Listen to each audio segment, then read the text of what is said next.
கண்ணதாசன் அவர்களா இருக்கட்டும், வாலி அவர்களா இருக்கட்டும், வைரமுத்து அவர்கள் இவங்கள செலிப்ரேட் பண்ண அளவுக்கு இன்னைக்கு பாடலாசிரியர்களுடைய அந்த ஒரு விஷயம் வந்து இல்ல. இப்ப நா. முத்துக்குமார் அவர்களே வந்து அவர் இல்லாத டைம்ல தான் வந்து அவர் அதிகமா செலிப்ரேட் பண்றாங்க. அவருடைய பாடல்கள வந்து இன்னைக்கும் மேற்கோள் காமிச்சு செலிப்ரேட் பண்றாங்க. ஸோ இந்த பாடல் ஆசிரியர்கள் அப்படிங்கிறவங்க ஒரு காலத்துல பீக்ல கொண்டாடப்பட்டாலும், இன்னைக்கு வந்து கிராஜுவலி அப்படியே அது ஒரு மாரி டைல்யூட் ஆவறத உங்களால ஃபீல் பண்ண முடியுதா? கண்டிப்பா. இந்த கேள்வி எப்படி நீங்க கண்டுபிடிச்சீங்கன்னு தெரியல. அது நமக்கு தான் தெரியும் போல இருக்கு. மத்த ஆளுக்கு தெரியாதுன்னு நெனச்சேன். பட் நீங்கலாம் அத கவனிக்கிறீங்கங்கிறது எனக்கு சந்தோஷமா இருக்கு.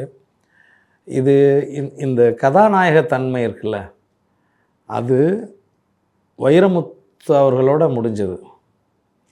நீங்க வந்து ஒரு மேடைக்கு வைரமுத்து அவர்கள் ஆடியோ லான்ச்சுக்கு வர்றாங்கன்னா, கிட்டத்தட்ட எனக்கு ரஜினி வர்றது மாரி இருக்கும்.